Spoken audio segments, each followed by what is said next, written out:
Hello guys, welcome back to my channel with Priya Das. তোমরা কেমন আছো বন্ধুরা? আশা করছি তোমরা সবাই খুব ভালো আছো আর আমিও খুব ভালো আছি। তো আজকে চলে এসেছি পার্ট 3 ব্লগ নিয়ে, অবশ্যই তারাপীঠের ব্লগ। তো তোমরা ভিডিওটা দেখতে থাকো, আই হোপ তোমাদের ভালো লাগবে আর তোমরা এনজয় করবে।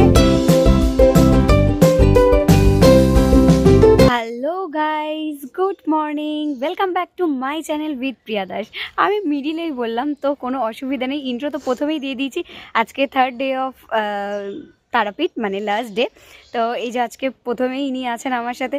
আমরা ভোরবেলা উঠে বেরিয়েছি, আমি কথা বলছি আমার মুখ দিয়ে লিটারালি ধোয়া বেরাচ্ছে। আমি জানি না তোমরা সেটাকে দেখতে পাচ্ছ কি না। তো আমরা সেই ভোর 5টায় উঠে বেরিয়েছি। এখানে বিশাল অন্ধকার আর কুয়াশা ছিল, কিন্তু একটা গ্রাম্য পরিবেশে আমরা এসেছি, মানে লোকালয়ের মধ্যে। সেখানে এত সুন্দর লাগছে। আমাদের শহরাঞ্চলে এত যানবাহনের কোলাহল, এত আওয়াজ, এইসব তো থাকে। তো তার জন্য আমরা কি করি যে এইসব কিছু আর মানে ফিল করতে পারি, এই নির্জনতা, এই যে শান্তশিষ্ট পরিবেশ, এটা আমরা ফিল করতে পারি না।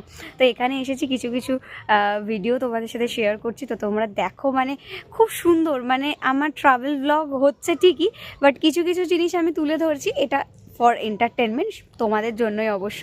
তো দেখো, ভালো লাগলে অবশ্যই এটা লাইক তো করে দিও। তুমি কিছু বলবে? গুড মর্নিং সবাইকে। খুব ঠান্ডা, কথা বলছি দেখো মুখ থেকে ধোঁয়া পড়ে যাচ্ছে। না, তোমরা বুঝতে পারবে না, দেখতে পারবে না। আমরা দেখতে পাচ্ছি এখানে সামনে যে ধোঁয়া বেরাচ্ছে মুখ থেকে, মানে এতটাই ঠান্ডা এখানে। আর আমাদের ড্রেস আপ দেখে তো বুঝতেই পারছো, অবভিয়াসলি এত ঠান্ডা যে হ্যাঁ। ভেতরে 4-5টা পরে নিয়েছি অলরেডি। আর মাথা থেকে বুঝতে পারছো, হুডির টুপি, এটা তারপর টুপি, তারপর আবার মাথায় স্কার্ফ। মানে এত ঠান্ডা, জাস্ট কেঁপে যাচ্ছে। ওই কথা বলে না যে হাড় কাঁপানো শীত, আমরা এখানে এসে সেটা ফিল করছি। এক্স্যাক্টলি। আজকে 8 ডিগ্রি না? আজকে না, ওই 9 ডিগ্রির কাছাকাছি। 9 ডিগ্রি আছে, তো কালকেও তো 9 ডিগ্রি ছিল। তো আচ্ছা, অ্যাজ ইউজুয়াল 9 ডিগ্রি রয়েছে আজকে। তো আমাদের ড্রেস আপ দেখো, মানে এই হচ্ছে ভেতরে হুডি, তারপর আবার ব্লেজার পরেছে। আর অবভিয়াসলি ভেতরে তো ড্রেস আছে, বুঝতে পারছো। এটা হচ্ছে ওর গায়ে ব্লেজার, ব্লেজারের ভেতরেও রয়েছে হাইনেক থেকে শুরু করে।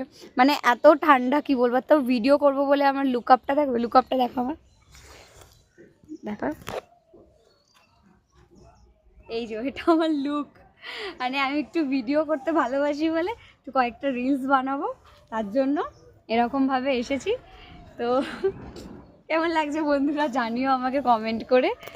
তো তোমরা ভিডিওটা দেখতে থাকো। আজকেই আমরা বাড়ি চলে যাব, শেষ দিন।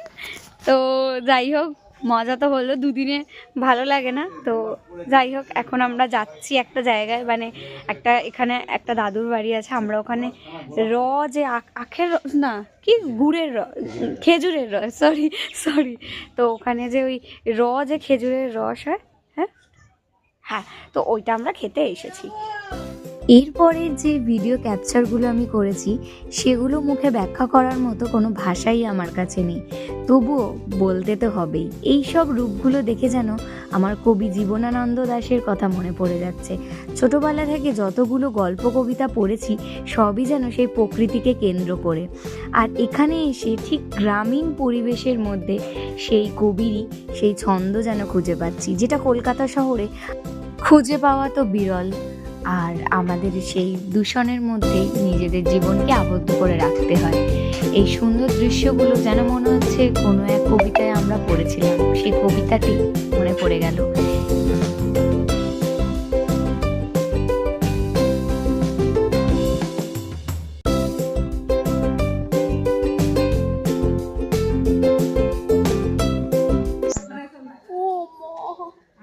সময় নেই, ব্যস্ত মানুষ সব নিজের কাজে বেরিয়ে যায়, সকালে যায় রাতে ঢুকি, সময় নেই।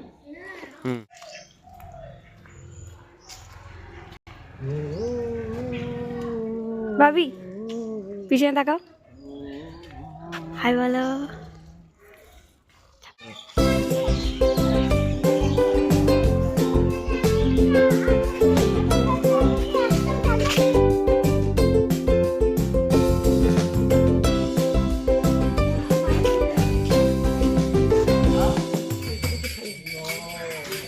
আমরা চলে এসেছি সতী মায়ের ঘাট।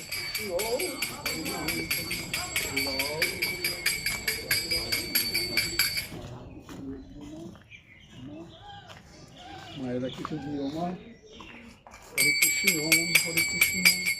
ও পুর পুর আওয়াজ হচ্ছে, লেখা এবারে এই ভিডিওটা করি একটুখানি আমি একটু খাওয়াবো হ্যান্ডস আপ কর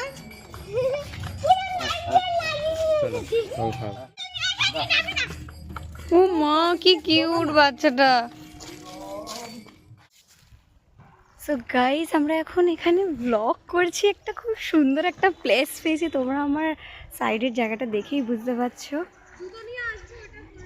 এখানে অনেক সুন্দর জায়গায় দেখো তোমরা, এখান থেকে জল যাচ্ছে, আওয়াজটা শোনো। হ্যালো গাইজ, আমরা এখন ওখান থেকে ফটো সেশন করে ভিডিও শ্যুট করে আমরা একটুখানি জাস্ট টিফিন করে এখন আমরা বাড়ির উদ্দেশ্যে রওনা দিচ্ছি।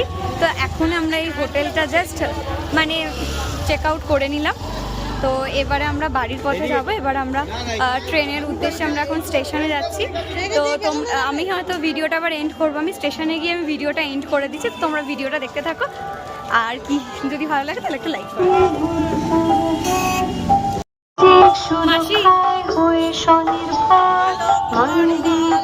হ্যালো গাইজ, এখন আমরা স্টেশনে চলে এসেছি। তো আসার পরে আমি তো বললামই তখন যে আমরা তখন সবে লাস্ট চেক আউট করেছি হোটেল থেকে। এই যে মাসি কিছু বলবে? হ্যাঁ, আমরা 3 দিন খুব এনজয় করলাম, সবাই মিলে খুব এনজয় করলাম। আর তারাপীঠ যেখানে গেছিলাম ওখানে 9 ডিগ্রি ঠান্ডা ছিল, খুবই ঠান্ডা, কষ্ট হয়েছে। বা কলকাতায় ফিরছি, জানি না ওখানে কতটা ঠান্ডা। তো অবশ্য ঠান্ডার সময় ঠান্ডা তো হবেই, তো চলো দেখা যাক। আর আমরা কি করছি, মানে আমার তো লুক ছিল জিন্স, এই দেখো আমি পরে নিয়েছি স্কার্ট, মানে ট্রেনের মধ্যে জিন্সের ওপরে স্কার্ট পরে আমরা ভিডিও করেছি, ভিডিওটা রিলসে যাবে, তোমরা দেখতেই পারবে। তো সবাই এখন ট্রেনের মধ্যে বসে এই খাওয়া দাওয়া করছে, আমরা একটু ভিডিও শ্যুট করে নিচ্ছি। তো এখানে সবাইকে দেখাই, এই যে হ্যালো বলো, হ্যালো, এদিকে সরে আসো, কিছু হ্যালো। বলবে? খুব ভালো ঘুরলাম, এটাই বলবো।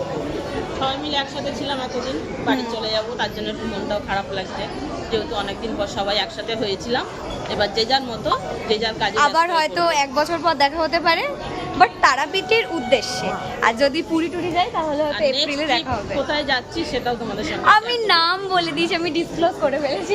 ঠিক আছে, পুরী যাবো কিনা সেটা এখনো ফাইনাল নয়, তবে যেখানেই যাই না কেন তাহলে আরেকটা ব্লগ আছে, তোমরা দেখতে থাকো বন্ধুরা। আর ভালো লাগলে অবশ্যই একটা লাইক করে দিও। এখানেই কিন্তু আমি ব্লগটা এন্ড করছি না, কমেন্ট করতে আরও ভুলো না। হ্যাঁ একদম, কেমন লাগলো সেটাও কিন্তু জানিও। আচ্ছা এদেরকেও দেখিয়ে দিই, এই যে খাওয়া দাওয়া করছে, জানি না কতটা দেখতে পাচ্ছ। মামি হ্যালো বলো, কাকিমা দেখা যাচ্ছে? আপনারা কেমন আছেন? ভালো আছেন? কি খাচ্ছ গো? পেয়ারা মাখা। সবাই আসেন আপনারাও। হ্যাঁ, ফোনের মধ্যে থেকে এসে খাবে। ঠিক আছে বন্ধুরা, আজকে আমি ব্লগটা এখানেই এন্ড করছি। এবার বাড়িতে যাব, বাড়ি গিয়ে কালকে থেকে আবার আমাদের ডেইলি লাইফের রুটিন স্টার্ট হয়ে যাবে। তো একটু 2-3 দিনের ছুটি পেলে মনে হয় খুবই ভালো লাগছে, কিন্তু ঠিক আছে, কোনো অসুবিধা না। আজকে 3 দিনের ব্লগ আজকে অনেকটাই বড় হয়েছে, আমার এডিট করে দিতে একটু তো সময় লাগবে, বাট আমি চেষ্টা করব তোমাদের কাছে খুব তাড়াতাড়ি ব্লগটা শেয়ার করার জন্য। তো ঠিক আছে, আজকের জন্য এতটুকুই। তো বাই বাই বন্ধুরা, তোমরা সবাই খুব ভালো থেকো। আর ভালো লাগলে অবশ্যই একটা লাইক, সাবস্ক্রাইব আর কমেন্ট করতে কিন্তু একদমই ভুলো না।